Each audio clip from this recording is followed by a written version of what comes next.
예, 오늘 여러분들과 함께 나눌 말씀은 요한계시록, 계속해서 계시록의 말씀 나누려고 합니다. 3장 7절부터 함께 여러분들과 함께 말씀을 먼저 읽도록 하죠. 읽으면서 또 여러분 스스로의 마음에 들으셨으면 좋겠습니다. 제가 먼저 7절의 말씀을 읽도록 합니다. 너는 빌라델비아 교회의 사자에게 이렇게 써라. 거룩하고 참되시니 다윗의 열쇠를 가지시니 곧 열면 닫을 사람이 없고 닫으면 열 사람이 없는 이가 이렇게 말씀하신다. 내가 내 행위들을 안다. 보라, 내가 내 앞에 열린 문을 두었으니 아무도 그 문을 닫을 수가 없다. 이는 내가 힘이 약한 가운데도 내 말을 지키고 내 이름을 부인하지 않았기 때문이다. 보라, 내가 사탄의 집단에 속한 어떤 사람들을 내게 줄 것인데 그들은 자칭 유대 사람들이라고는 하나 실은 그렇지 않고 거짓말쟁이들이다. 보라, 내가 그들로 내 발 앞에 꿇어 엎드리게 하고 내가 너를 사랑하는 줄을 알게 할 것이다.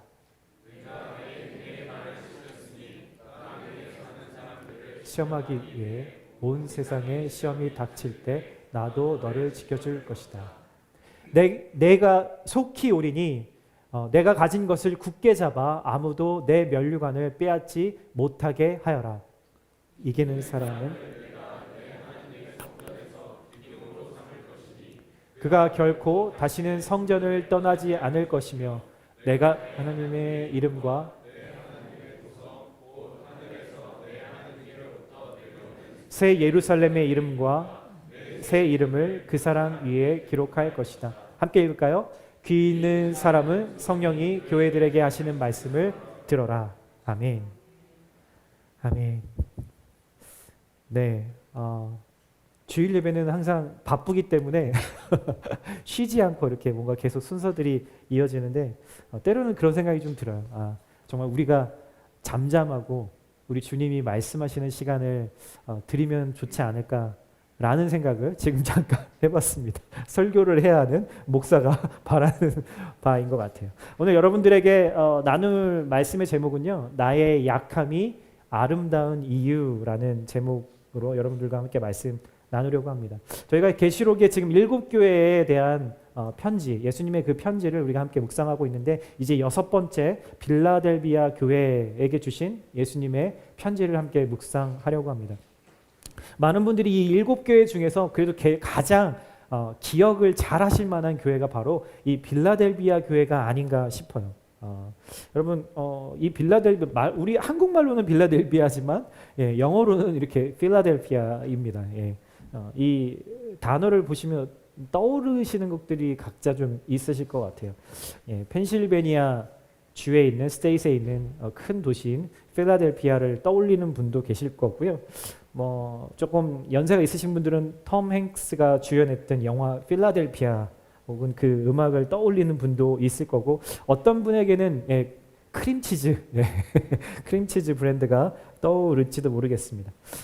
중요한 건 어찌됐든 다 이 이름이 모두 다 이 필라델피아 교회, 빌라델비아 교회의 이름에서 비롯되었다라는 거예요. 친구들의 사랑이라고 하는, 그러니까 형제들, 그러니까 친구들 간의 사랑을 뜻하는 단어, 필레오라는 그 단어하고 친구라고 하는 의미를 가지고 있는 아델포스라고 하는 단어 두 개가 합쳐져서 지어진 이름입니다. 그러니까 이 필라델피아라고 하는 이름의 원래 의미는 무슨 말이냐면 형제를 사랑하는 사람이라는 뜻이에요. 너무 아름다운 이름이죠. 여러분, 그렇지만 필라델피아에 가면은 아름답다라는 생각보다는 좀 그런 좀 지저분하다라는 생각을 많이 하실지는 모르겠지만 원래 이 이름의 의미는 형제를 사랑하는 사람이라고 하는 아름다운 뜻을 가지고 있습니다. 나중에 필리에 이제 여러분 스테이크 버거 그 샌드위치를 먹으러 필리 스테이크를 먹으러 가실 때 꼭 옆에 같이 가는 친구들에게 그렇게 알려주세요. 원래 이 이름은 형제를 사랑하는 사람이란 뜻이야라고 이야기해 주시면 좋을 것 같습니다. 지난주에 우리가 묵상했던 4대 교회에서 이 빌라델비아 교회는 바로 그 옆에 동남쪽으로 한 25마일 정도 떨어져 있는 도시예요. 이곳이 지금도 참 아름다운 도시라고 합니다. 그 당시부터도 작은 에덴, 스몰 에덴이라고 별명이 불릴 정도로 아주 아름다운 곳이었대요. 특별히 터키라고 하는, 지금의 이 터키라고 하는 땅은 어떤 땅이냐면요, 유럽과 아시아의 딱 그 경계에 있는 곳이에요. 그래서 지금은 튀르키예라고 이름이 바뀌었지만 이 튀르키예가 항상 그 EU에 가입하려고 할 때는 우리는 유럽에 속한 나라야라고 그렇게 주장을 하고, 또 이제 아시아 사람들한테는 우리는 아시아에도 속해 있어라고 그렇게 양쪽에 중간 자리에 있는 그런 특징이 있는 거죠. 그래서 이 유럽과 아시아를 중간에 있기 때문에 이곳이 딱 아주 중요한 교통의 요지였습니다. 네, 그랬겠죠. 그래서 이 로마 제국이 이 빌라델비아라고 하는 이곳에 로마의 도로를 만들었어요. 뭐 여러분들이 생각하시면 뭐 도로 있는 것쯤으로 뭐 그게 이렇게 특별할 수 있을까요?라고 생각하실지 모르겠지만, 여러분 2000년 전에 도로가 있었다는 건 이거 어마어마한 사실입니다. 로마 제국이었기 때문에 그러한 도로를 만들 수 있었고, 그래서 그 도로를 통해서 정말 많은 사람들이 이동하고 많은 물자들이 이동할 수 있었던 거죠. 그래서 이 빌라델비아에 도로가 있었다라고 하는 것은 이곳을 통해서 돈이 흘러가고 문화도 흘러가고 유행도 흘러가고 그리고 죄도 흘러가고 그리고 이 길을 따라서 복음도 흘러갔다라고 우리가 예상할 수 있는 거예요. 여러분, 길이라는 것이 원래 그런 거죠. 빌라델비아는 그래서 아주 부요한 도시로 유명한 곳이었어요. 왜냐하면 교통의 중심지에 있었기 때문에 많은 물자들이 오고 있었죠. 그리고 거기에다가 지금도 이곳은 포도가 많이 나기로 유명한 곳입니다. 실제로 이 터키의 지금 빌라델비아 지역을 가다 보면은 한 20마일 정도가 끊임없이 포도밭이 나온다고 해요. 물론 이 미시간도 많은 포도 와이너리가 있지만 어찌됐든 빌라델비아도 비슷한 그런 곳이었다라는 거죠. 여러분 잘 생각해 보세요. 돈이 있어요. 상업이 발달해 있어요. 거기다가 술이 넘쳐요. 그런 곳이 바로 빌라델비아라고 하는 곳이었죠. 여기서도 4대 지역처럼 지진이 빈번하게 발생했다라고 합니다. 그래서 AD 17년에 아주 큰 지진이 일어나서 도시가 다 무너졌는데, 그 당시에 황제였던 로마의 티베리우스 황제가 이 도시를 다시 재건시켜 줍니다. 너무 아름다운 곳이었기 때문에 그렇게 해줘요. 그래서 이 도시에 살던 사람들이 황제를 열렬하게 숭배하고 지지하는 그러한 도시가 된 거죠. 그래서 곳곳에 이 로마 황제를 숭배하는, 예배하는 신전들을 갖추게 됩니다.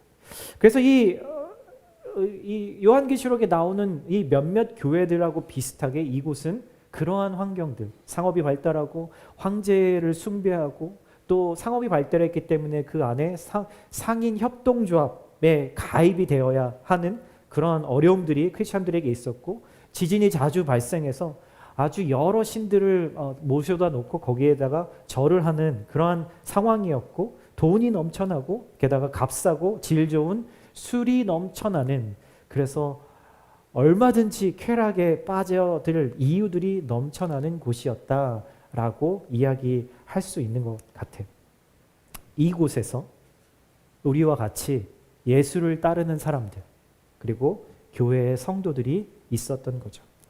오늘 이 빌라델비아 교회의 예수님의 편지의 첫 번째 구절은 7절에 이렇게 이야기하십니다. 너는 빌라델비아 교회의 사자에게 이렇게 써라. 거룩하고 참되신 이, 다윗의 열쇠를 가지신 이, 곧 열면 닫을 사람이 없고 닫으면 열 사람이 없는 이가 이렇게 말씀하신다. 뭔 말인가, 이게 말장난인가 라고 생각하실지 모르겠지만 잘 진지하게 읽어보면 엄청난 의미가 담겨져 있습니다. 예수님을 지금 뭐라고 얘기하시냐면 다윗의 열쇠를 가지신 분이라고 표현을 해요. 이게 무슨 뜻이냐면 원래 이사야서 22장에 나오는 말씀을 인용한 건데, 쉽게 말하면 예수님은 어떤 분이시냐, 장차 있을 세상을 심판하고 예수님을 믿는 자들을 구원하실 권세를 가지신 분이다라는 말이에요. 여러분, 열쇠는 어떨 때 쓰이죠? 문을 닫거나 문을 열 때 쓰는 거잖아요.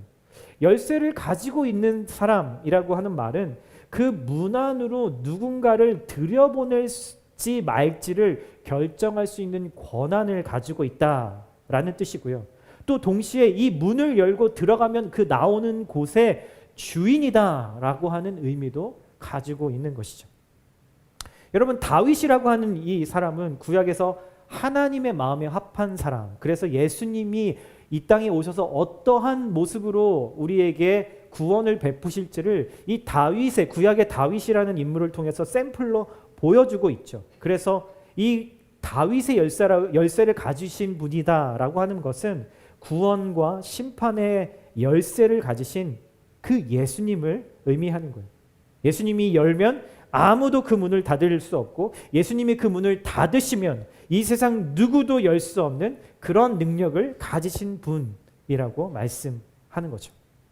그러면 어느 정도 이해가 되셨다면, 그럼 예수님은 이 빌라델비아 교회 성도들에게 왜 자신을 이러한 모습으로 소개하셨을까라는 질문이 생기게 되는 거죠. 그 뒤에 8절부터 9절 말씀을 한번 좀 보도록 하겠습니다. 함께 같이 읽어볼까요? 시작. 내가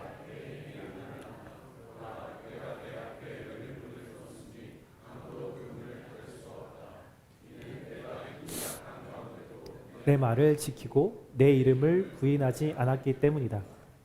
네, 여러분, 빌라델비아 교회는 지난번 세 번째 교회 서머나 교회라고 하는 그 교회처럼 예수님의 책망이 없는 교회예요. 칭찬만 있는 교회죠. 왜 칭찬만 받는 교회 성도가 되었을까요? 여러분, 8절에 보면은 그런 말씀이 나옵니다. 예수님이 내 행위, 빌라델비아 성도들이 예수님을 위해서 했던 행위들을 말하는 거예요. 그런 일들을 말하는데 그것을 알고 계신다라고 말씀하세요.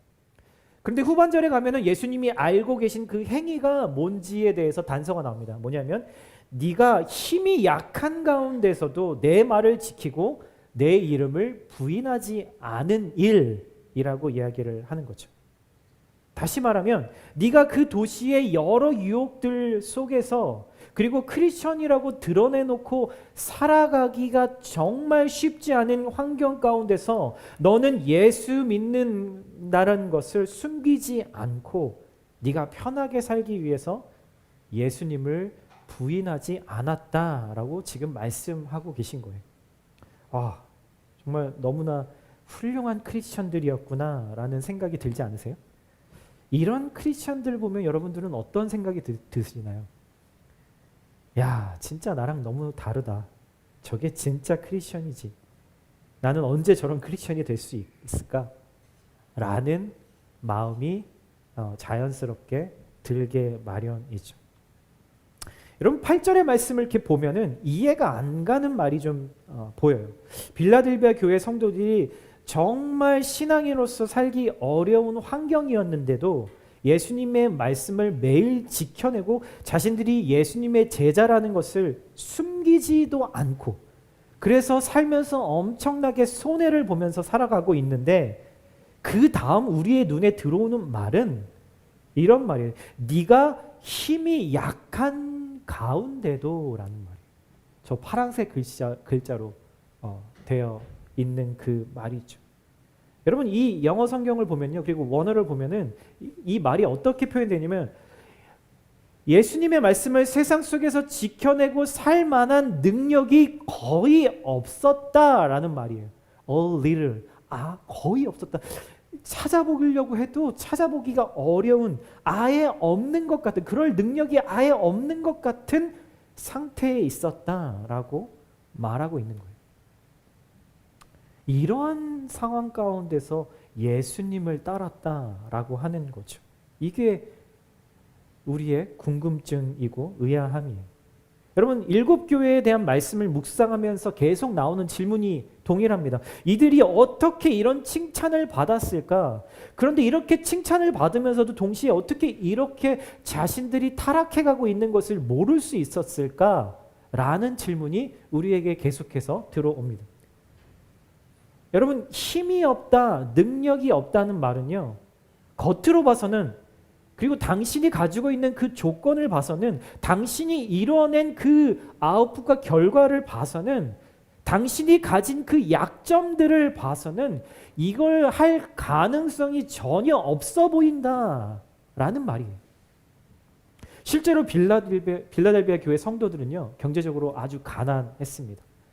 여러분, 그럴 수밖에 없잖아요. 황제 숭배를 안 하려면 상인조합에 가입을 못하니까 돈을 못 벌죠. 그러니 돈이 많은 도시에 살면서도 그들은 매일매일 다음 끼니를 걱정해야만 하는 성도들이었어요. 그래서 아마 그런 조건이 필요 없는 육체 노동같이 하루 벌어 하루 살아갈 수 있는 그런 일들이나 가능했을 겁니다. 그래서 교회도 가난했어요. 초대교회 성도들은요, 지금 우리와 다르게 당장 오늘과 내일을 걱정해야 하는 사람들이 대부분이었다는 거예요. 여러분, 한번 생각해 보세요. 우리 지금 칼라마주 한인교회 성도들은 다양한 직업을 가지신 분들, 다양한 계층에 있는 분들이 다 함께 있습니다. 모여 있죠. 그리고 이 미국이라는, 이 2024년에 미국이라는 곳은 교회가 비주류가 아니라 주류인 아직도 그런 사회이죠. 근데 그 당시 2000년 전에 교회는요, 당시에 비주류였고요. 크리스천들도 대부분 사람들의 눈에는 아웃사이더 같은 사람들로 보이는 사람들밖에 없었어요. 몸에 병이 든 사람들, 마음에 병이 든 사람들, 그래서 예수님을 만나고 고침받고 은혜를 경험한 사람들, 또 홀로 사는 여인들, 그리고 외국의 이민자들. 지금도 우리도 다 이민자로 여기서 유학생으로 살아가지만 쉽지 않잖아요. 그 당시는 얼마나 더 어렵겠어요. 그리고 또 몸에 장애를 가지고 있는 사람들, 대부분이 교회를 이루고 있는 크리스찬 성도들이 다 이런 사람들이었다라는 거예요. 한마디로 말하면 하나같이 힘없는 사람들, 세상의 눈으론 능력 없고 약점 투성이었던 사람들이었다라는 것이죠. 그런데 그런 약한 사람들이 예수님을 믿고 나니까, 예수님을 경험하고 나니까, 예수님을 부인하지 않고, 아니 부인할 수 없는, 이미 예수님의 그 은혜를 경험했기 때문에 그럴 수 없는 그런 크리스천들이 되었다라는 것이죠. 여러분, 빌라델비아 교회의 성도들처럼 여러분, 우리는 누구나 다 약점을 가지고 살아요. 연약함을 가지고 삽니다. 여러분, 약점이 없는 사람이 여기에 혹시 계신가요? 없죠. 여러분, 우리 모두는 다 약점을 가지고 있어요. 숨기고 싶고 다른 사람들한테 드러내고 싶지 않은 약점, 연약함들이죠. 어떤 사람에게는 고쳐지지 않는 크고 작은 질병이 늘 따라다니는 약점을 가지고 있고요. 누군가는 꿈은 있는데 돈이 없어서 늘 자신의 삶에서 스트러글 해야만 하는 그런 약점을 가지고 있는 사람도 있고요. 누군가는 시험과 테스트에서 좋은 결과를 못 얻어서 자책하고 비교하고 그래서 힘들어하는 약점을 가지고 있는 사람도 있고요. 누군가는 리더임에도 불구하고 리더십이 부족해서 사람들이 자신을 별로 좋아하지 않는 그런 약점을 가진 사람도 있고요. 나는 그래서 자격 없다, 나는 약점 투성이다, 그런 고민을 하죠. 여러분, 또 누군가는요, 조금만 많이 일을 해도 피곤하고 스트레스를 받는 체력이 약한 그런 사람도 있고요. 누군가는 장애를 가지고 있거나 장애를 가진 가족들을 부양하느라 웃는 시간보다는 근심하는 시간이 더 많은 사람들도 있고요. 누군가는 평생을 함께할 배우자를 아직 못 만나서 답답하고 외로운 싱글도 있고, 누군가는 나이가 들어가면서 내가 조금씩 쓸모없는 존재가 되어간다라고 생각이 돼서 우울해하는 사람도 있고요. 누군가는 자신의 고집센 성격 때문에, 모난 성격 때문에 주변의 관계가 깨어져서 가까운 곳에 친구 하나 없는 사람들도 있습니다. 이것이 지금 우리가 겪고 있고 앞으로 겪을 수도 있는 연약함들, 약함들이죠. 여러분, 그렇게 많은 크리스천들의 그래서 기도 제목이 항상 이런 기도잖아요. 주님, 나의 이러한 약점들을 없애주세요. 주님, 나의 이러한 약점들을 강점으로 바꿔주세요 라고 하는 것이 우리의 기도 제목들이죠. 여러분들도 아마 셀 수 없이 많은 기도를 했을 겁니다. 그런데 시간이 흐르면 흐를수록 나의 약함이 내가 이 세상을 살아가는 동안 사라지지 않을 거다라고 하는 현실을 점점 받아들이게 되는 거죠. 그럼 우리가 가지고 있는 이 약함, 이 연약함은 우리의 삶에서 두 가지 결과를 만들어낼 수 있습니다. 여러분, 이 약함은요, 이 약함 때문에 우리의 삶에서 좌절을 만들어낼 수 있거나 혹은 그 약함 때문에 우리의 삶에 아름다운 열매를 맺힐 수도 있는 거예요. 성경은 그러한 사람들의 많은 사례들을, 이그젬플들을 이야기해 줍니다. 그럼 성경에서 약한 사람 하면 떠오르는 한 사람이 있지 않으세요? 네, 신약 성경에 많은 것을 썼던 사도 바울이죠. 여러분, 사도 바울에게는 몸에 질병이 있었다고 해요. 그것이 많은 사람들이 뇌전증이었다, 뭐 간질이라고 말하는 그 뇌전증이었다라고 말하기도 하죠. 그래서 수많은 사람들을 질병에서 고쳐주었던 이 사도 바울이 자신의 병은 고치지를 못해서 3번이나 하나님께 간절히 고쳐달라고 기도했지만 자신의 병은 고침받지 못합니다. 여러분, 그가 그런 약함만 가지고 있었던 건 아니에요. 그는 셀 수도 없이 감옥에 갇혔고요. 사람들에게 구타당하고 돌에 맞고 자신이 복음을 위해서 탔던 배가 난파당해서 바다 가운데서 죽을 정도로 그렇게 흔들리고 있었던 경험, 잠도 못 자고 굶주리고 끊임없이 위험에 노출된 채로 그렇게 그의 인생을 살았던 사람입니다. 여러분, 겉으로 봐서는 너무나 비참한 삶이에요. 그렇지 않으세요? 약함을 가지고 이런 일들을 하면서, 그런데 바울은 저렇게 좌절에 빠져 있지만은 않았다라는 거예요. 오히려 자신의 약함을 숨기지 않고 자랑하는 모습으로 그의 삶을 살았다라는 거죠. 우리의 궁금증은 그겁니다. 어떻게 그럴 수가 있을까? 아유, 그 사람은 사도 바울이니까 그렇게 할 수 있었겠지라고 우리는 그렇게 생각하게 되죠. 바울이 약한 것들을 가지고 있었기 때문에 그가 예수님의 능력을 경험할 수 있었다라고 성경은 이야기합니다. 왜냐하면 매일 자신 안에 있는 약함을 보면서 탄식을 하고 그 탄식이 자신을 좌절하게 만들어 그냥 그렇게 내버려 둔 것이 아니라 그 탄식 가운데서 예수님을 바라보도록 이끌었기 때문이죠. 여러분, 사도 바울은요, 그 당시에 금수저 중에 금수저였습니다. 당대 가장 최고의 학교를 나왔던, 교육받았던 엘리트였고요. 그런데 그런 바울이었는데 사람들 앞에 수치스럽게 보일 만한 그 고쳐지지 않았던 질병은 자신의 삶에서 끊임없이 좌절하게 만든 것이 아니라 자신의 삶에서 끊임없이 그것 때문에 예수님을 의지하게 만들었다라는 거예요. 여러분, 그래서 바울의 연약함은 잘난 누군가와 자신을 비교하는 데 쓰지 않았어요.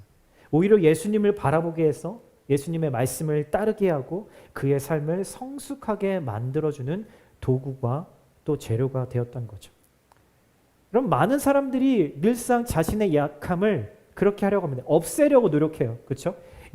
엄청 열심히 그 약함을 가려보려고, 없애려고 노력합니다. 여러분, 그런 동기 자체가 나쁜 건 아니지만 문제는 우리 안에 연약함, 그 약함이 있다는 것을 인정하고 싶어하지 않는다는 사실이에요. 그래서 사람들에게 내 약점을 감추려고 하고 숨기려고 하죠. 하나님 앞에 기도하면서 내 약점은 탄식이 되고 그 탄식은 그저 좌절로 연결되는 거예요. 사실 우리는 특별히 우리 한국 사람 같은 경우에는 우리의 한국 사람의 문화가 그렇잖아요. 우리는 자라면서 늘상 남과 비교당하는 문화 가운데에서 자랍니다. 모든 사람들이 다 저 사람처럼 돼야 돼요.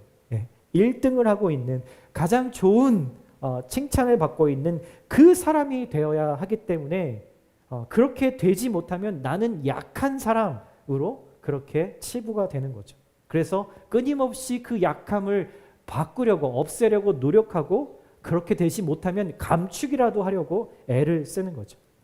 그래서 우리는 그렇게 생각합니다. 내가 조금 더 돈이 좀 있었더라면, 내가 성격이 더 좋았었더라면, 활발하고 좋았었더라면, 조금만 내가 더 건강했더라면, 조금만 나에게 시간이 더 있었더라면, 그때 내가 이렇게 하지 않았었더라면, 좀 좋은 부모를 만났었더라면, 그래서 내 머리가 더 스마트하게 태어났었더라면, 내가 더 키도 크고 좋은 외모로 그렇게 태어났었더라면, 이러한 좌절 가운데 우리는 끊임없이 우리의 약함을 인정하지 않고 없애거나 감추려고 노력하죠.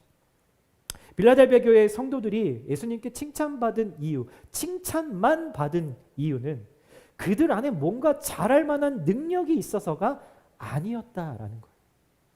여러분, 이 사실을 꼭 기억하세요. 예수님께 칭찬받은 이유는 그들이 뭘 잘해서가 아니라 잘할 가능성이 있어서가 아니라 그들이 약했기 때문이라는 거예요. 그들 안에 약함이 있었기 때문이었어요. 그 약함을 가지고 자신을 스스로 판단하고 자신을 끊임없이 후회하고 불평하고 좌절하는 데 쓰지 않고 내 약함을 인정하고 그래서 예수님을 바라보는 자들에게 힘 주신다라는 그 사실, 그것 때문에 끊임없이 예수님 앞에 나아가는 사람들이었기 때문이라는 겁니다.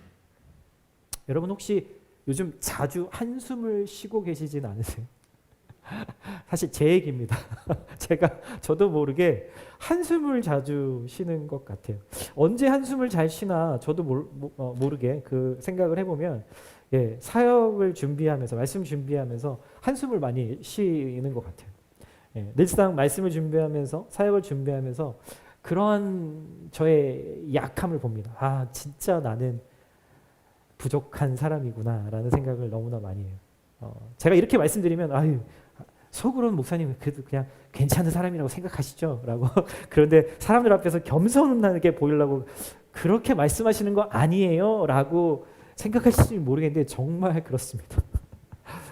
그래서 제가 그런 저의 약함을 계속 묵상하다 보면 어떤 생각까지 가냐면 우리 교회 성도들은 참 불쌍해, 나 때문에 라는 생각을 할 때도 아주 간혹 있습니다.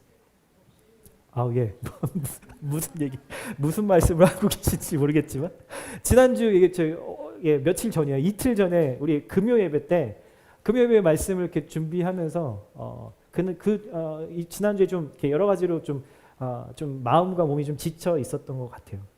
근데 늘 예배를 앞두고는 참 긴장을 하게 됩니다. 시간은 다가오는데 말씀 준비가 잘 안 될 때가 있죠. 마음이 답답해 죽겠더라고요.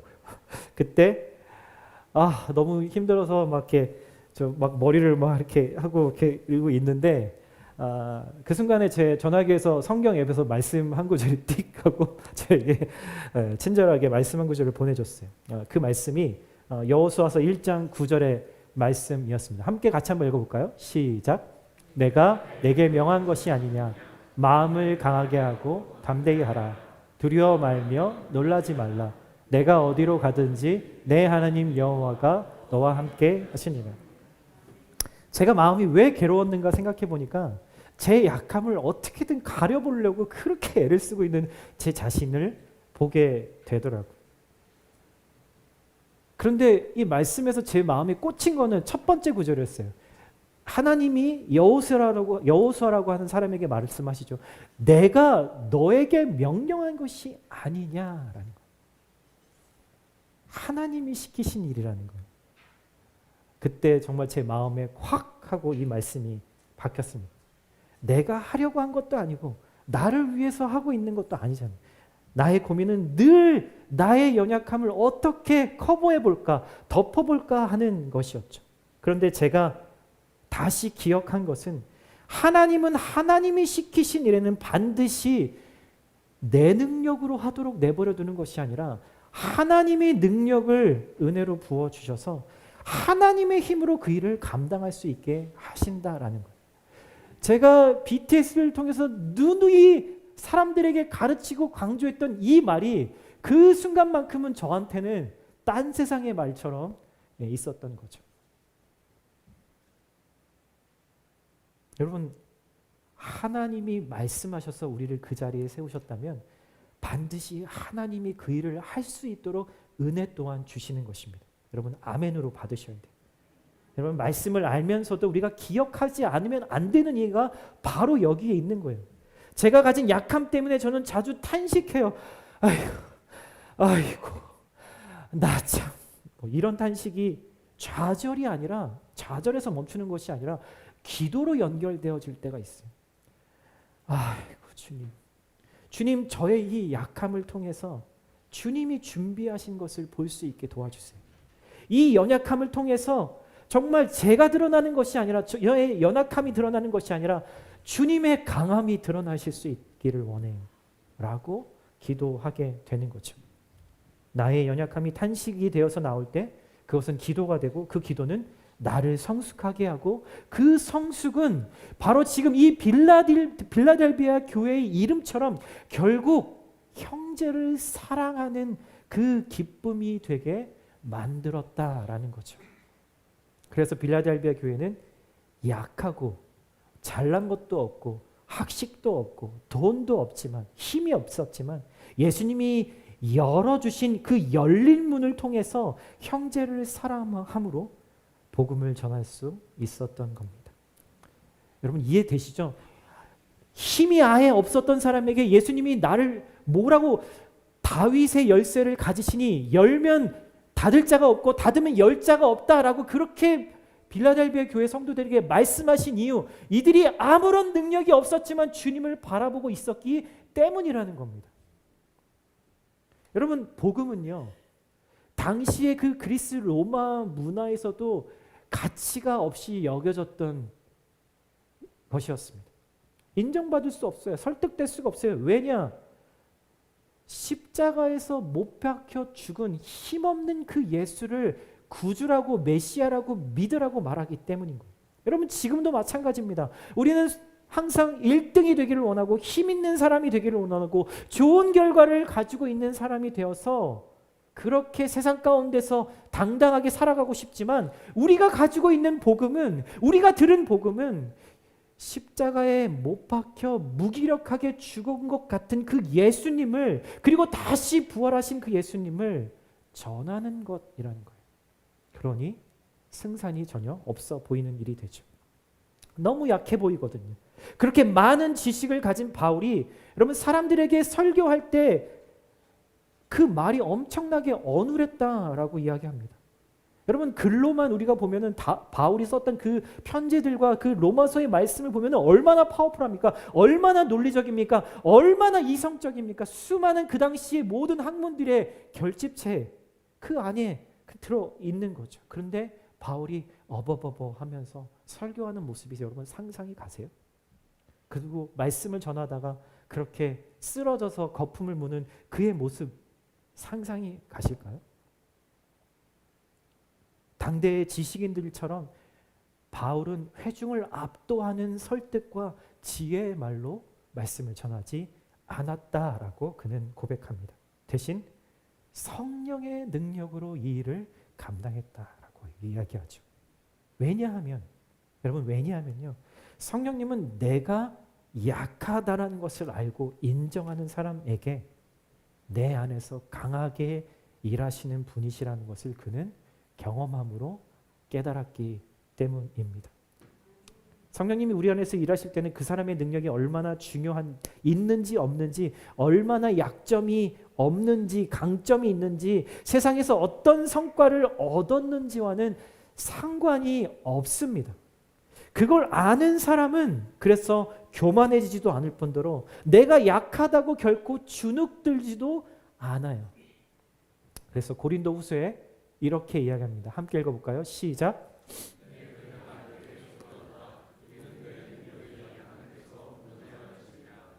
아멘. 여러분, 바울은 하나님이 하신 이 말씀의 의미를 알아들었어요. 그리고 이 빌라델비아 교회 성도들도 이 말씀을 알아들었어요. 그래서 이들은 열등감에서 자유하고 우월감에 빠지지 않았던 거예요. 내가 약할 때 예수님의 능력이 나에게 머물고 그 능력이 역사한다는 사실을 그들은 경험적으로 배웠던 거죠. 그래서 자신의 약함을 기뻐할 수 있었고, 심지어 자신의 그 약함을 감추지 않고 사람들에게 자랑할 수 있었던 겁니다. 그런 빌라델비아 교회 성도들에게 예수님은 이렇게 약속하세요. 내가 내 인내의 말을 지켰으니 땅 위에 사는 사람들을 시험하기 위해 온 세상에 시험이 닥칠 때 나도 너를 지켜줄 것이다. 시험을 없게 하시겠다라고 하신 것이 아니라, 잘 보세요. 시험이 올 때 그 시험 가운데서 우리를 지켜주시겠다라고 말씀하세요. 내가 속히 오리니 내가 가진 것을 굳게 잡아 아무도 내 면류관을 빼앗지 못하게 하라. 여기서 면류관은요, 그 다음에 이기는 사람이라는 말하고 연결됩니다. 마치 마라톤의 경주를 끝까지 한 사람을 여기서 바로 이기는 사람이라고 하는데, 마라톤의 끝까지 경주를 한 사람에게 면류관이 주어지는 거죠. 이기는 사람을 내가 하나님의 성전에서 기둥으로 삼을 것이다 라고 이야기를 하세요. 여러분, 하나님의 성전의 기둥이 된다, 이게 도대체 무슨 말일까요? 여러분, 구약 성경에 보면요, 솔로몬 왕이 세운 예루살렘의 성전이 나옵니다. 근데 그 성전에 2개의 기둥이 세워져요. 여러분, 특이한 거는 이 기둥은 성전을 지탱하는, 그 무게를 지탱하기 위해서 만들어진 기둥이 아니라는 거예요. 다른 목적이에요. 그 성전 문 안으로 예배하러 사람들이 들어가고 나갈 때마다 이 기둥을 보면서 하나님이 그 들어가는 자들에게 무언가 메시지를 주고 싶으셔서 이 기둥을 세우셨다라는 거죠. 오른쪽에 있는 기둥을 구약 성경에 뭐라고 불렸냐면 야긴이라고 하는 말로 불렀고요. 왼쪽에 있는 기둥은 보아스라고 하는 이름이 지어져 있습니다. 여러분, 야긴이라고 하는 뜻은 뭐냐면요, 그가 세우신다라는 의미예요. 그리고 보아스라고 하는 이름은 그에게 능력이 있다라고 하는 말씀인 거죠. 여러분, 예수님은 지금 빌라델비아 성도들에게, 그리고 저와 여러분에게 이렇게 말씀하고 계신 거예요.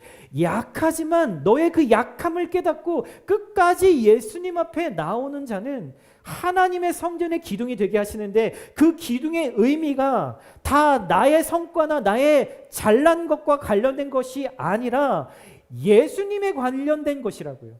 나의 약함에도 불구하고 예수님이 나를 세워주셨어. 내가 하나님의 앞에 항상 서 있을 수 있도록 하시는 능력이 바로 예수님에게 있어 라고 하는 말을, 그 메시지를 이 2개의 성전 기둥을 통해서 예배하러 오는 자들, 예수님의 이름을 부르는 자들, 그리고 자신의 약함을 인정하고 그 성전으로 들어가서 예배하고자 하는 사람들에게 주님이 하시는 말씀이었다라는 것이죠. 소리치고 있는 거예요. 주께서 세우실 거야. 주께서 그 세우신 것을 지켜내실 거야. 너의 약함에도 불구하고 너가 세우는 것이 아니야. 그러니 교만할 필요도 없고 주눅들 필요도 없어. 주님이 하실 거야. 주님이 끝까지 지켜내실 거야 라고 하는 그 메시지를 계속해서 외치고 있는 겁니다.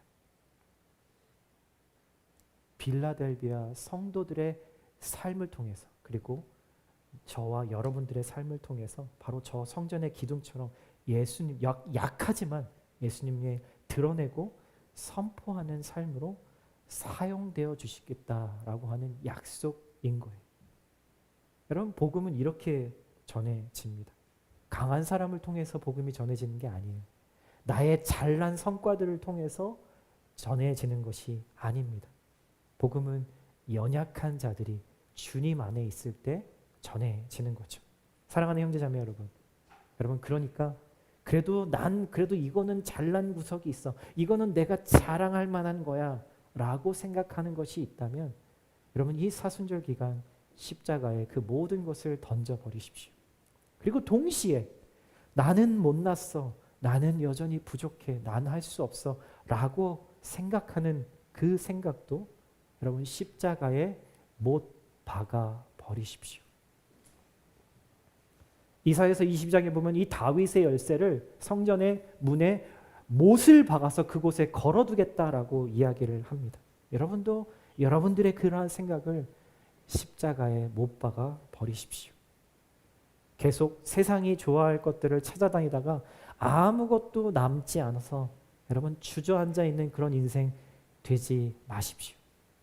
연약함이 있기에, 우리의 약함이 있기에 우리는 하나님의 영광을 내 삶에 채울 수 있는 것입니다. 여러분, 그걸 아는 사람에게는, 그걸 경험한 사람에게는 예수님 안에서 나의 약함을 자랑하고 싶어질 거예요. 이런 사람을 여러분 세상이 감당할 수 있을까요? 여러분 세상을 거슬러서 자랑하는 사람이 아니라 나의 약함을 자랑하는 사람을 세상이 감당할 수 있을까요? 여러분 꼭 기억하십시오. 예수님은 저와 여러분을 세상이 감당할 수 없는 사람들로 부르셨다라는 것을 꼭 기억하시기를 예수님의 이름으로 축복합니다. 아멘. 아멘.